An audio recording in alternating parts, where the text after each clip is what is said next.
Hey guys, it's Roderick. I'm here with the season finale of Mayfair Witches, season 1, episode 8, What Rough Beast. So, you're like, Roderick, why are you wearing glasses? Because the library is open and I'm about to read the dog fuck out of Mayfair Witches. So if you like this show or you're gonna be offended by what I'm about to say, this may not be the video for you. Because I'm about to go in and let have on Mayfair Witches because this season finale just capitalized or just accentuated the fuckery that we've been watching for 8 fucking weeks. And I've like held my tongue, hoping that it was gonna be something like giving hope for without hope, and just for them to give us this at the end, you know what? We're about to go in and let have. So again, if you like the show or you thought it was okay, then you could click off now because you know what? I'm about to go in and let have. So let's just get started. So before I open the library up fully, I do want to have some constructive thoughts, right? So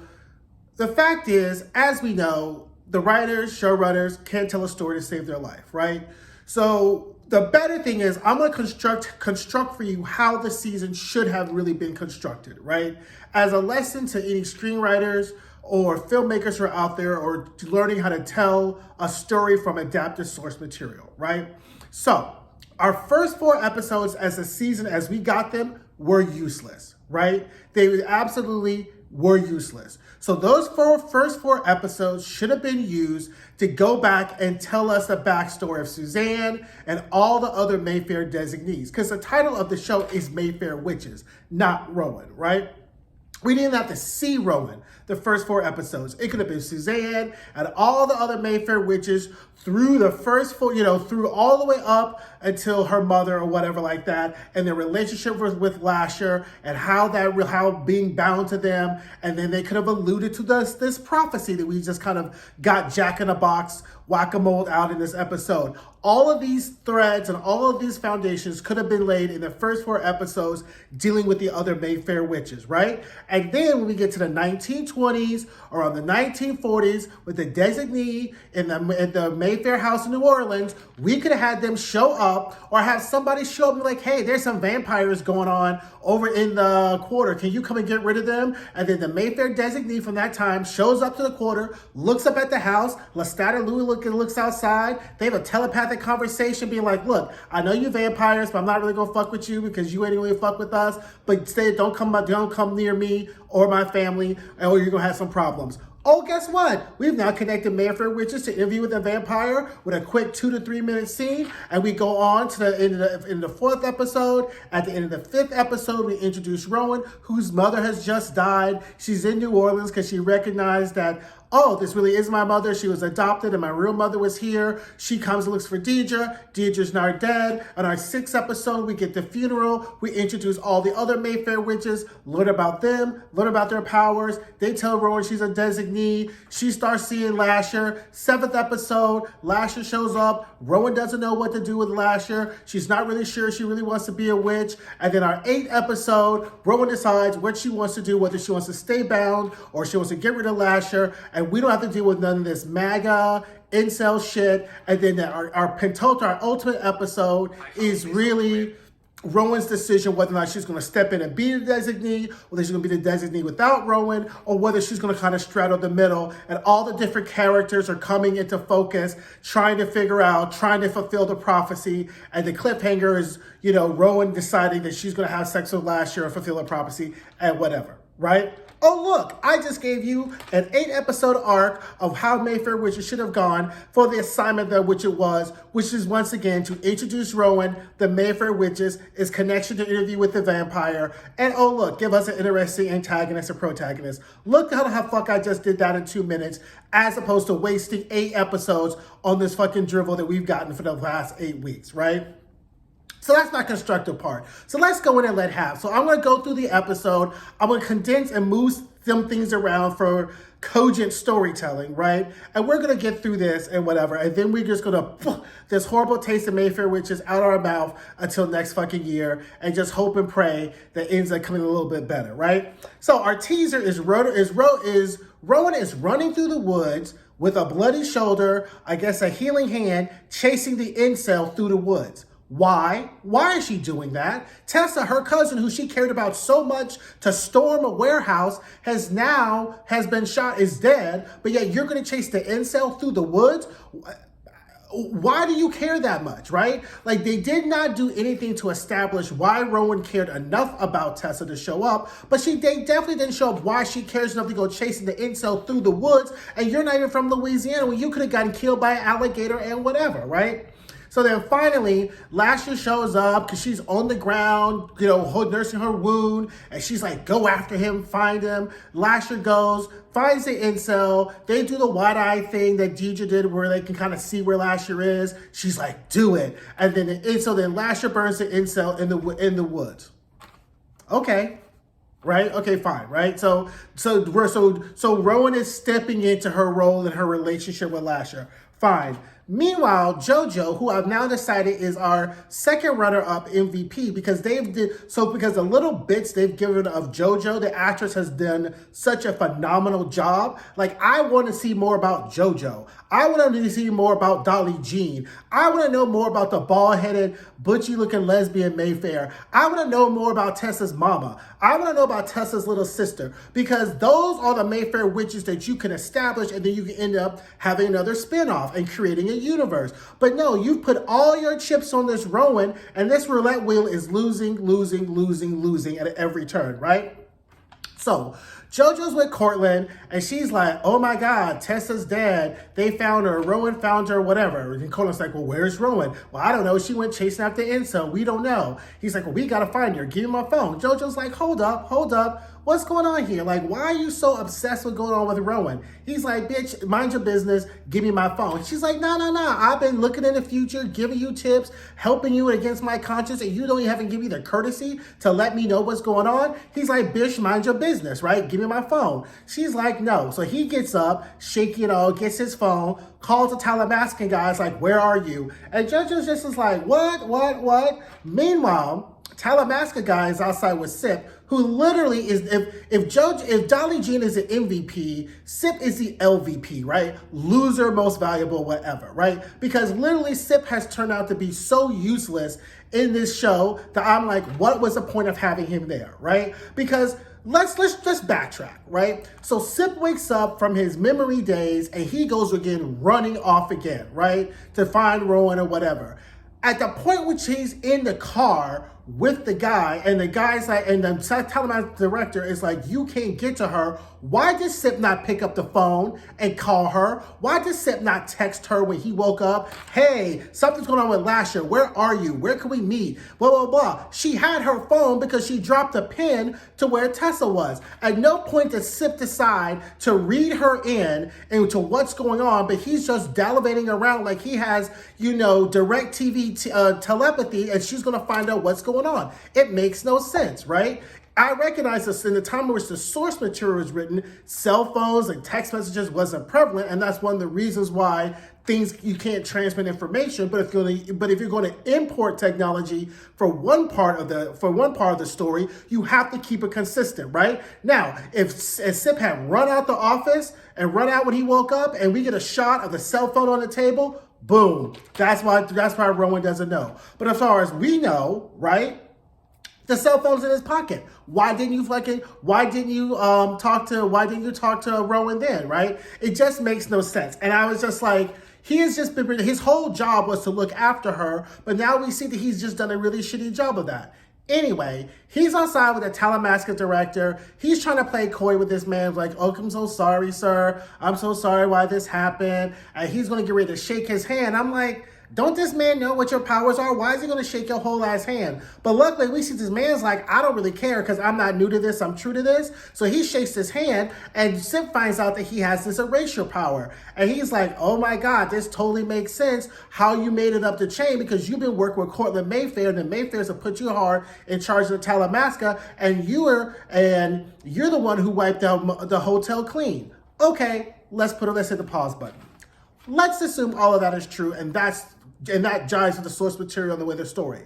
why is this director being shown on the very last episode as this secondary antagonist when at no point in the show do we realize this? We don't even get a glimpse of him until when Lasher, the guy who Lasher possessed. And he's just some guy, right? Like, this is bad storytelling. Like, the big reveal that the director's in bed with the Mayfairs, okay, that's a big reveal, but you did no build up, so we don't really care, right? Like, that's just ridiculous. So I was just like, okay, fine. Director's like, it doesn't really matter because I'm about to wipe your memory, and me telling you the reason ain't gonna matter because you ain't gonna remember it. So Sip's like, well, no, I need to be there now so I can help my part in the prophecy, and I could go and take the baby and whatever. So the story what they're telling us is that the Talamasca is invested in this prophecy coming true because they want to see the Lasher being come to fruition so that they can document it or use it or whatever. It's kind of murky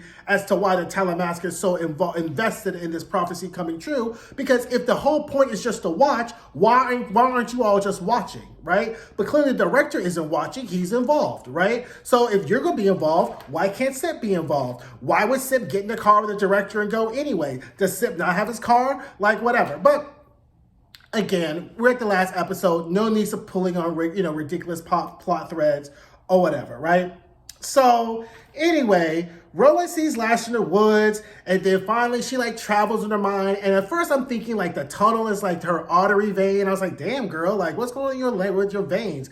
But it's really a tunnel with ruins written in that leads to Suzanne's cabin, right? And she's like, what is this? Can you teach me to read this? Yes. At what point, this whole Rowan-Lasher relationship, as easily explained that it is, it's murky because it's being inconsistently played by the characters, right? Why is she trusting him? What is her does the locket make you just automatically love him, want to be with him? We don't know, because everything we were shown about Rowan, that she was this independent, free-thinking woman with agency. So did the locket just take all that away? If it did, we needed to see the progressions. She just looks like a chick who's sex positive who just goes after mediocre men, right? I don't know. Maybe that's the case. But I was just like, whatever. So she starts reading the things in the ruins and whatever. Now we get to the most ridiculous scene. This was the scene that I really had to pause and really go through my calculator, because I just bought this new TV and I was like, I cannot damage this TV. But I almost whole ass threw my phone at my new television when I saw this scene. This is the scene with Sip's sister, who's now running around the house looking for Sip, finds a Talamasca card, and decides that she's gonna call the Talamasca and make them tell her where Sip is, when he done told her, Kate Noble, that you can't really know what's going on, and you're not supposed to really be read into what's going on. So she's gonna call, then let them into the house, right? Where they proceed then to wipe her memory, because the director guy's there and wipes her memory. What was the whole point of that scene, right? Why is that even necessary, right? And she's like, well, he was supposed to be there. He missed something important. So Sip missed the birth of her surrogate baby. Why would Sip need to be there for the birth of your surrogate baby? Weren't the parents or the people who were taking the baby would have been there? Aren't you just giving birth to the baby? The parents take the baby. It's not like Sip's gonna be holding your hand and being like, oh my God, look at this new bundle of joy. No, you're gonna have birth to the baby, let the baby out, and the people who paid you to have the baby are gonna take the baby. Sip didn't need to be there for that unless it's to drive your ass back home, right? So I was just like, stop it. And then again, just another example of poor, sorry-ass storytelling that I was just like, okay, this was ridiculous. And then to top it off, right, once they figure out where Rowan is and the prophecy's about to come through or whatever, they're going to take the mind-wipe Sip's sister to be a nursemaid to Lasher? Even if, let's say, that is what the source material gave, they needed to do a whole lot of groundwork to make this be acceptable, because their treatment of Black people, or Black women particularly in this show, has been exceptionally piss poor, right? The only person who survived, who basically comes out on top, is Dolly Jean, because she's the crown princess of the magical negress fixing all these problems for these white people and whatever. And if that's what the source material gave, then you should have did more time investing and in developing these characters so they just don't pop up like Pinocchio, solving all these problems and treating them badly. You don't put the maid in the basement and she's been dead, and then you have Sip running around having, trying to be like Inspector Gadget / Carmen Sandiego. And I was just like, just the way in which these writers have just handled race in this show compared to which when we see Interview with the Vampire is just so disconcerting. I'll put it that way. Anywho, but unluckily, that's the least of their transgressions. So you can just let it go, right? So anyway, Sip shows up at Cortland's house. JoJo's sitting outside looking like sad puppy because her daddy told her to mind her motherfucking business. And he's like, oh, I'm looking for Cortland. JoJo's like, oh, he's not seeing anybody. He's like, it's about Rowan. Okay, now that's the trick. That's our magic word. He goes in. She's like, wait here. So he goes in and finally Sip earns his gold star because he starts touching shit. Like, okay, let's see what's going on. Then we get the big reveal that it was Cortland who was having sex with Deirdre during the party because he's killed the boy that she was supposed to have sex with. He puts on the mask and he has sex with Deirdre so he can have so that he can hasten the arrival of the 13th witch prophecy. Okay, fine. Totally fine, right? It's too little too late, right? I think that was a great nugget. I thought that was a great reveal. That reveals all of Cortland's, motivations as to why he was doing it. And Harry Hamlin has been fantastic in his show. He has been one of the brighter spots in this entire show. But it's literally like a nugget of gold and a piece of elephant shit that you're like, fuck, okay, what am I gonna do with that? Like that literally is the entire scene, right? So I was like, okay, fine, we get that. So then Sip tells JoJo what's going on. She's like, fuck you, fuck out of here, whatever. It's like, nah. We need to go to the house and figure out what's this whole prophecy deal or whatever like that, right? So then they get up and they get ready to go to the Mayfair house, right? So then they go find the doll. Sip sees the doll.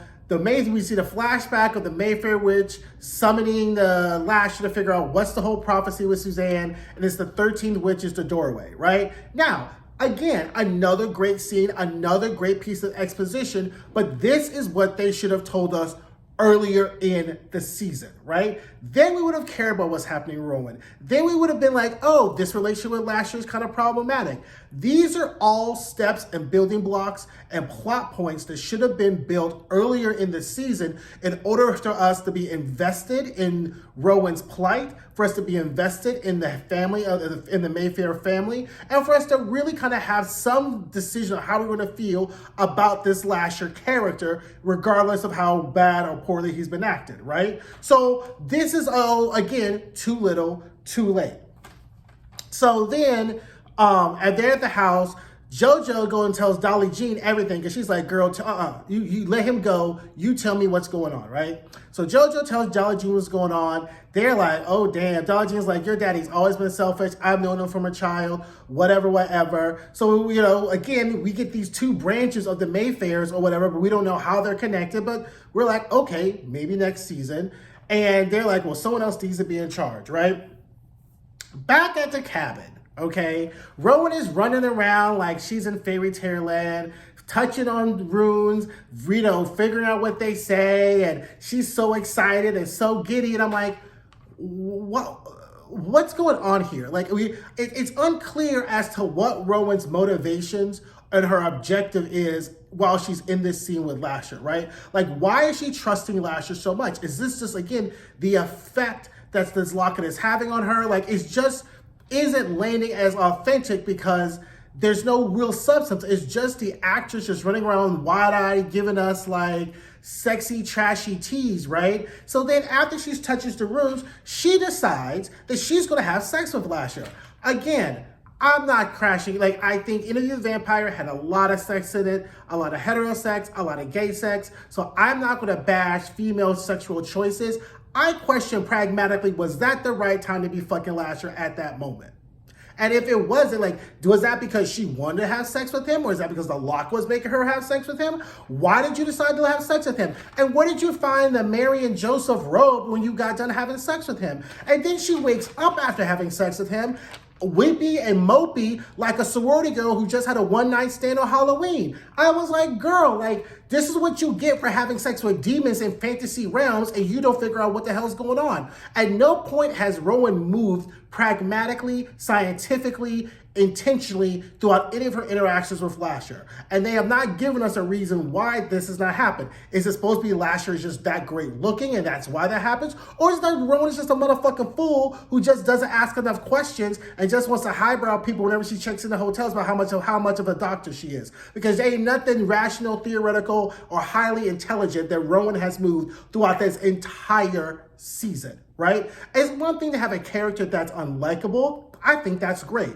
But it's another thing to have a character that moves so incongruently such that every episode or every other episode you're going, huh? What? Why are you doing this? Why is this happening? It's just ridiculous. It just literally is ridiculous. So that's why if you had lessened the Rowan arc in this show, it would have been a lot more tolerable, because then we wouldn't even met her to the 5 episodes, and we could have like, who is this dizzy bitch who's just showing up or whatever, right? So that's what kind of makes it, that's what they really should have done, because they just they overexposed Rowan and tried to set her up to be something that she was not, so that when she arcs out at the end of the season finale, we're supposed to have seen this transformation to arc, and we're like, she showed up as a dizzy bitch. We met her. She's just being a dizzy bitch at the end. There ain't nothing but her being dizzy over a man, right? Which theoretically they're setting up to be like women agency, female empowerment, but every decision Rowan has really made to her detriment has been about a man. She gave her boss an aneurysm. She'd have killed her other boss at the thing. Every time a man comes into play, Rowan loses her mind. So you're not really kind of selling us as female empowerment, female agency thing if every time a man comes in, Rowan doesn't have enough self-respect, self-esteem, self-determination, and confidence to make her own decisions, regardless of whether a man does or does not do anything, right? But anyway, that's preacher to the choir, right? So anyway, Rowan is now being dragged in the woods because, mind you, her physical body is in the woods. So someone's dragging her. I was like, damn, did one of the incel, like MAGA people, did she miss one of them when she was like giving them aneurysms and stuff? Child, is Cortland. Cortland dragged her body, put her in the back of his Jaguar, and takes her, dresses her up in the Mary Joseph outfit that she had on in the mausoleum, right? Now, JoJo has told Sip that this whole prophecy is going to be, fulfilled on the bones of her ancestors. So JoJo's like, oh, this is the mausoleum. So that's where Sip went, is to the mausoleum. And mind you, now Rowan's there because her belly is getting bigger and bigger, because as the hours goes on to the witching hour, we're getting the birth of Lasher, right? So she's like freaking out or whatever. Mind you, I totally skipped through, let me go backtrack for a second. Before she gets dragged to the woods, or while she's being dragged to the woods, after she wakes up like the dizzy sorority girl who's been ghosted on Halloween, she starts going back in time and seeing all her ancestors through the witching hours, right? So we see one ancestor, they all have this clock, which is the same clock that was on Cortland's desk, right? These characters who Rowan saw as she was going progressively back in time, meeting into her mother, would have been great characters for us to meet, right? You could have spent again, those 4 episodes in the beginning, we could have met all those characters, and we could have seen how all their relationship with Lasher has been the same. So that when Rowan starts acting the same way we previously saw those characters act, we could go, oh my God, it's because she's a 13 witch. Oh my God, it's because this prophecy is about to happen. Oh my God, it's because the locket. They don't do any of that, right? So we just get these random relatives looking at a clock, ding, ding, ding, ding, tick tock, tick tock, tick tock, right? She runs into her mother, who ends up being the most helpful of the phantasms, right? Who was like, girl, okay, the witching hour is coming. He's about to be there. You about to have his baby. This will happen, right? And I've heard that the source material has a book called Taltos, which kind of explains what Lasher is and why this is important. And that they don't do any of this, right? They never explain to us why is it so important for Lasher to incorporate himself in the physical world, why he needs a 13 witch to do it, what's the connection, where did he come from, any of that. I guess they're going to do that the next season when he's like a baby and she's reading him nursery rhymes. I don't know. But I was just like, here we go, right? Now, Rowan makes up in the mausoleum. She sees Suzanne, who's her ancestor, who's also a midwife, and so she's like going through labor pains. Mind you, Cortland is creeping around like Gollum from like Lord of the Rings, looking around, like wringing his hands, like waiting for her to have this baby or whatever like that. Finally, she gives birth to the baby. Suzanne cuts it, and it's a baby. He's crying, and then she has it, and the baby starts to age like rapidly in her hands. So she starts to leave. Cortland's like, "No, don't take it," and he's like, "Go ahead, kill me." And then she like does her little glimmery eye thing, which inadvertently gives him immortality. He's like, "Haha, he promised me immortality, if I got him to this body." So now we know what the whole motivation for Cortland was. He has ALS, or has known he's going to be sick. He does this deal. I don't want to say that. Say he did this whole thing with, the sexual assault against Deidre because he had ALS. We're not going to do it like that. I think he's just been selfish and wanted Lasher's power. So he just wanted, because again, it doesn't seem like the men in that family have any, witch supernatural powers. So I guess it makes sense. I probably would ask for immortality and some witchy powers, but I don't know how much asking and begging you can do with a treacherous ass demon like Lasher. But I guess you just go with the immortality and just, say whatever. Mind you, if you're ever doing that, making wishes, it's youth and immortality, right? Because the fact is, he'll still age, and he'll be 1,000 years old, looking like 1,000. So if you're ever going to do the genie wishes, I want immortality. It is, I want to be the age of 25. I want to be immortal, always looking like the age that I was when I was X. That's how you make a proper wish. So that way you don't end up being 10,000 years old, looking like Moses' skeletons or whatever like that. So anyway, Rowan then, after she gets into immortality, she does a glimmer, and all of a sudden, Cortland turns to a pillar of rock. And he's like, "I know what you did to my mother," because he knows, right? So now we're seeing like there's the symbiotic relationship between Rowan and this baby has now come to fruition, and her and the baby are one, and then they're just making moves out here willy-nilly, being dizzy and greasy and reckless, right? Now Sip shows up. So let me just slow roast this real quick, right? Sip shows up to the mausoleum. Rowan comes out holding the baby. Now, up until this point, they have wanted to make us believe that Sip and Rowan have this fantastical, eternal, ethereal, supernatural love for each other, right? That's good enough to have the bitch laying up in his bed, eating his food and waking up naked, seeing, Lasher up in his kitchen, right? But they've been trying to sell us on this Sip Rowan love affair. At no point does Sip move when he shows up to the mausoleum conflicted about his love for Rowan and his duty to the Talamasca, right? All we see is him showing up talking about he's going to low-key trying to take the baby. When it wasn't like, "Oh my God, I so love you. Let's rape the baby. Let's run away. Fuck the Talamasca. We can do this. We can go to Paris." No. He's just trying to low-key get the baby from her, right? While the goon is still in the car. And Rowan sees through this because why wouldn't she do this now that she's given birth to this all-powerful, supernatural being, right? Then she's like literally starts to summon lightning from the sky to crisp his stupid lion ass. And she's like, "Well, let's go back to the house." He's like, "Well, I could take the baby and you need to rest." And then it's just like, so is this supposed to be the circle where like Rowan keeps the baby because she was given away and she's gonna make sure her baby wasn't given away? I was like, how in the holy dog fuck does that make sense? Ain't like this was their baby. And I was like, well, wait a minute.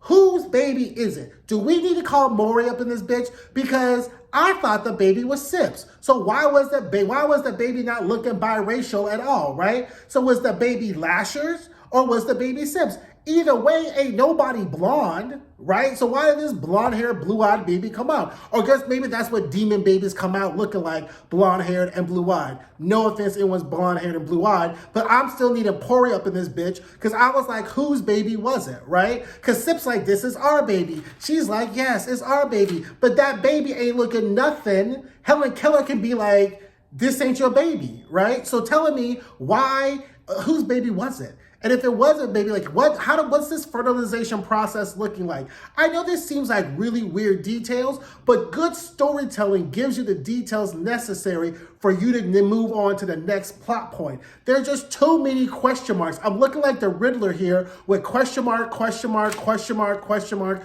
question mark, question mark, and then a couple of exclamation points because my question marks aren't connecting, right? So anyway, so she decides, well, fuck you then, I don't need you. And he's like, stop, the baby's taking over you, whatever. So she decides she's gonna go back to the Mayfair house. And in this decision, we see crows swirling in the background and Rowan walks off. And at 40 minutes, this is our season finale. Right? Who gives a fuck what happens to Rowan next season? Who gives a fuck what happens to this baby next season? Do we really care what's going to happen with Sip? Do we really care what's going to happen with the Talamasca? Like, speaking of which, another constructive point, right? AMC people, if you're watching, here's my free gift to you, right? Your next property that you need to do should be a Talamasca series, right? You pull Aruna and the other bald head man of color could be like your two main agents, and you would get the inner workings of the Talamasca and maybe use that property as a device to connect and establish other Anne Rice properties, right? Kind of like an Agents of S.H.I.E.L.D. meets like X-Files type of thing, right? And they go and they're observing different things, and there's a battle between the observing and then getting in, and we get to see, and we could use that to possibly introduce other Mayfair witches, you know, other members of the Mayfair family. We get some history, we get some other Anne Rice properties, and use that series as a jumping off point or a connector between some of the other properties, right? So that's my free gift to you. I think that would be a great idea. I think that could possibly rectify some of this horrible storytelling that's been done in Mayfair Witches, but I think you definitely should do a Talamasca series, and I think you should definitely use that to kind of rectify some of your problematic kind of racial treatment that you're having here, because the Aruna character comes in, again, 4th MVP, and there's a lot of great gold mining you could do with the Talamasca, with its history, its inception, its connection to all these other different characters. So I really think that needs to be the next series you develop, and it needs to be developed by somebody other than people who did Mayfair Witches, okay? So anyway, that's our season finale. I am literally exhausted.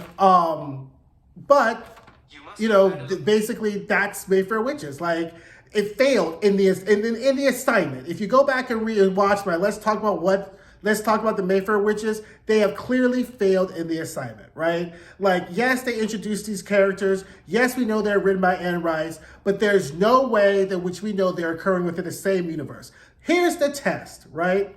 When you got done watching Captain America, did you not know that Captain America and Tony Stark at some point were going to meet and form the Avengers? When you got done watching Ant-Man, did you not know, okay, Ant-Man and Captain America is going to connect? When you got done watching The Hulk, did you not recognize they're all occurring in the same universe and there's some same connective tissue?